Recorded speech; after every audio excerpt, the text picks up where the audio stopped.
A Agência Nacional de Saúde Suplementar, a ANS, anunciou hoje um reajuste de quase 10% no preço dos planos de saúde. Esse aumento já está valendo para quem tem um plano individual e também familiar.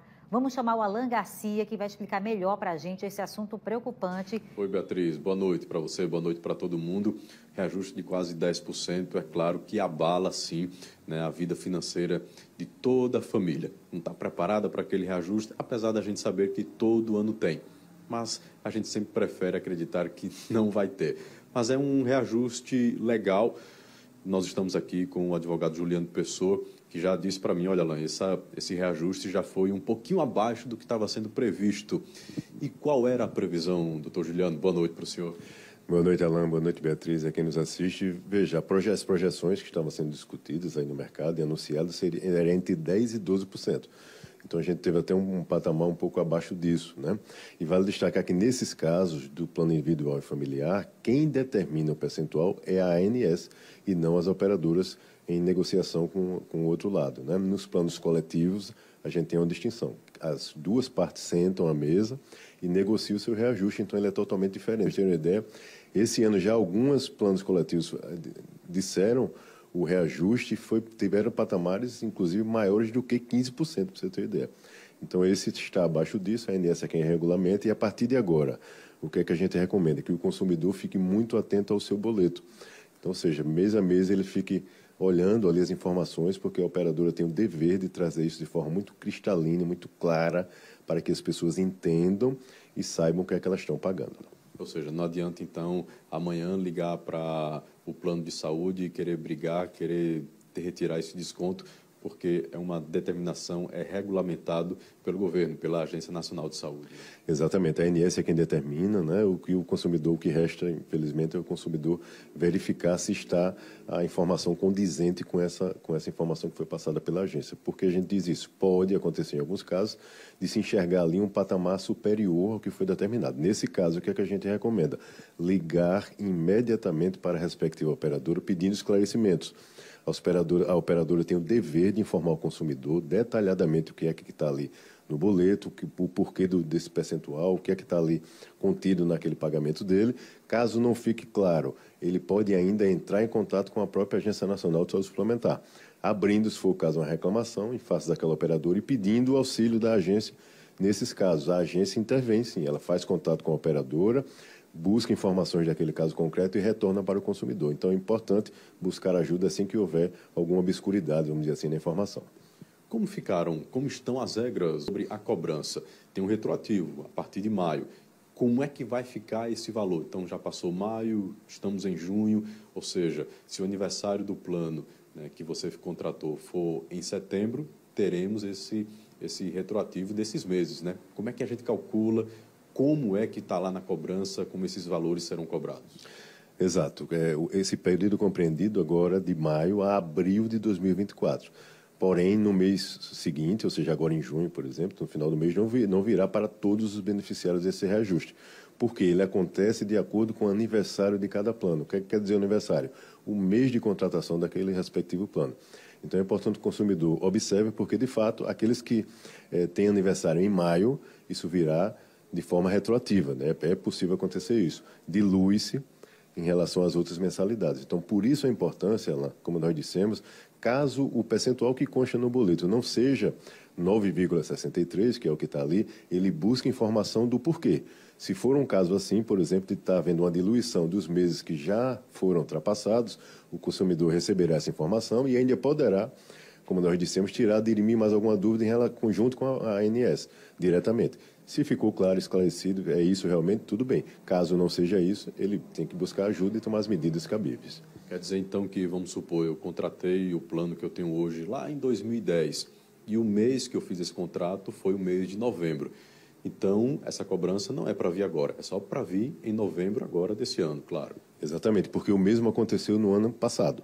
Então, ele vem no mês de contratação de cada plano. Então, é importante que se ele não sabe, ele pode entrar em contato com o operador e perguntar qual é o mês de aniversário, comumente conhecido.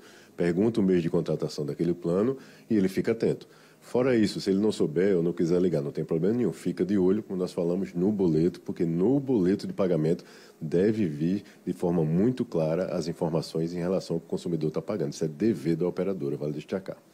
Esse é um reajuste que atinge o plano familiar e também aquele que está sozinho ali no plano, né? Aí muita gente deve estar pensando, não, então eu vou pegar a minha família de 4, 5 pessoas e vou abrir um CNPJ para fazer um plano empresarial. O senhor aconselha fazer isso? É mais vantagem ou é melhor ficar no plano família mesmo? Essa pergunta é excelente, Alan. Veja, hoje os planos individuais e familiares, eles correspondem a 16% aproximadamente de todo o mercado. Hoje no país, para as pessoas entenderem, nós temos mais de 50 milhões de beneficiários. Então, ou seja, 84%, a grande maioria, fazem parte hoje de um plano coletivo, empresarial, coletivo por adesão, enfim. Então, o que é que a gente sugere? Se você tem um grupo familiar somente, é importante que você faça um plano familiar. Infelizmente, o mercado hoje praticamente induz o consumidor a só fazer um plano pessoa jurídica, né? Por que disso? A ANS ela não regulamenta o reajuste desse plano. O grande detalhe é quando você faz parte de uma empresa, você tem um N, ou seja, um número de participantes muito maior. Por isso que há um pé de igualdade na negociação. As empresas tem um número de, muitas vezes, 500, 1.000 pessoas, às vezes, né, 1.000 colaboradores naquele grupo. Então, ela senta realmente em pé de igualdade com a operadora para negociar aquele reajuste anual. Uma família com 4 pessoas, 4 componentes, ela não terá essa possibilidade de sentar em pé de igualdade com a operadora. Não tem força, né? Exatamente. Ao contrário, nós temos demandas hoje no Poder Judiciário, para você ter ideia, fazendo o contrário. Entrando com a ação pedindo que aquele plano seja convertido em plano familiar, porque na realidade aquilo não se trata de uma empresa, é simplesmente um grupo familiar que foi quase que induzido a fazer naquele formato e ele não está tendo benefício. Por quê? No longo prazo, a operadora pode chegar, de repente, a depender de alguma sinistralidade que houve e elevar muito, majorar muito aquele percentual de aumento daquele ano específico.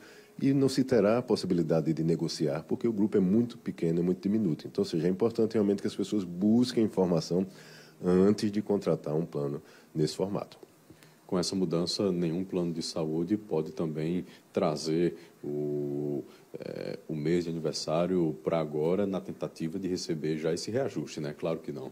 Não, de forma nenhuma, até porque está lá no contrato, né? Ela tem, inclusive, a obrigação de passar essa informação de todos os beneficiários que contrataram com ela para a agência reguladora. Então, por mais que, de repente, o consumidor não tenha consigo uma cópia do contrato, que às vezes acontece muito, ele tem até dificuldade, às vezes, quando precisa, né, do fornecimento, a Agência Nacional de Saúde Suplementar tem essa informação. Então, não há possibilidade de burlar a legislação nesse sentido, até porque a operadora seria, naturalmente, sofreria sanções aí da própria agência reguladora. Então, os consumidores, em relação a isso, fiquem tranquilos, só observem, naturalmente, as informações que estão contidas e busquem dirimir qualquer dúvida que tenha no transcorrer aí desse tempo.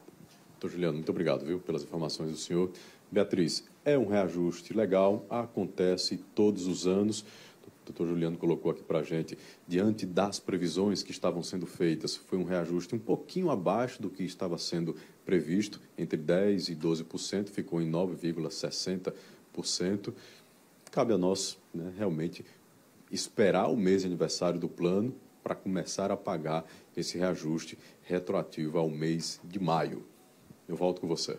Obrigada, Alain. Mas para quem chegou agora, né, e pegou o bonde andando, como se diz, né, pegou do meio da conversa, eu queria só deixar bem claro aqui para quem está em casa, né, a questão do reajuste para plano familiar e individual. Esse já está certo. Agora, para quem tem o coletivo por adesão, aí não vai ter reajuste, é isso? O empresarial e coletivo por adesão não serão impactados por esse reajuste. E também se esse aumento de 10%, ele vai vir de uma vez no mês de aniversário de contratação do plano. Essas duas dúvidas, por favor, Alain. Vamos lá, então. A Beatriz está querendo reafirmar aqui, o senhor escutou a dúvida dela, né? Pode explicar, fica à vontade. Veja só, Beatriz, no caso do empresarial, dos coletivos, né, vamos chamar assim, eles terão sim, inclusive alguns já tiveram reajuste esse ano. A diferença é que não é a ANS quem determina o percentual. Eles são negociados entre as próprias pessoas jurídicas, ou seja, entre as empresas, entre os sindicatos, as instituições, enfim, e a respectiva operadora. No caso concreto aqui que nós estamos tratando, ou seja, no individual e familiar, aí não. É o percentual que a ANS está determinando, né, e as operadoras não podem, em hipótese alguma, colocar um percentual acima disso. Elas podem até, se for o caso, reduzir, jamais superior ao que está sendo determinado. E sim, esse percentual já virá logo no aniversário do plano, de pronto, esse é o reajuste deste ano. Além disso, foi importante essa pergunta para a gente destacar. Pode acontecer, no caso específico de algum outro beneficiário, de além do reajuste anual, acontecer também um reajuste por faixa etária. Isso pode sim ser acumulado, não é ilegal essa acumulação. Então, pode acontecer de vir esses dois reajustes, caso conhecida, dele estar mudando de faixa etária agora também nesse período. Então, isso pode acontecer. Exato por isso que nós sempre ressaltamos. A importância é o consumidor buscar dirimir as dúvidas, buscar a operadora, se não ficar claro, buscar a ANS para que ele tenha realmente, detalhadamente, ali, ciência de tudo que está acontecendo, porque, às vezes, por conta dessas regras, o consumidor sozinho não consegue dirimir todas as dúvidas. Obrigado, doutor Juliano, mais uma vez. Beatriz, são muitos detalhes, né? Algumas regrinhas que acabam passando mesmo, diante de tantos papéis, tantos documentos. Às vezes a gente perde, não sabe onde colocou o contrato. Então, como o doutor Juliano colocou, vai em busca da operadora, do plano de saúde que você contratou. Se não conseguiu resolver todas as questões, vai para a Agência Nacional de Saúde, ANS, que é quem determina esse reajuste. Eu volto com você. Obrigada, viu? Alan Garcia também, Juliano Pessoa, trazendo sempre o assunto de saúde, explicando mudanças, né? Agora no âmbito privado, no caso, reajuste de plano individual e familiar, que já passa a valer a partir de hoje.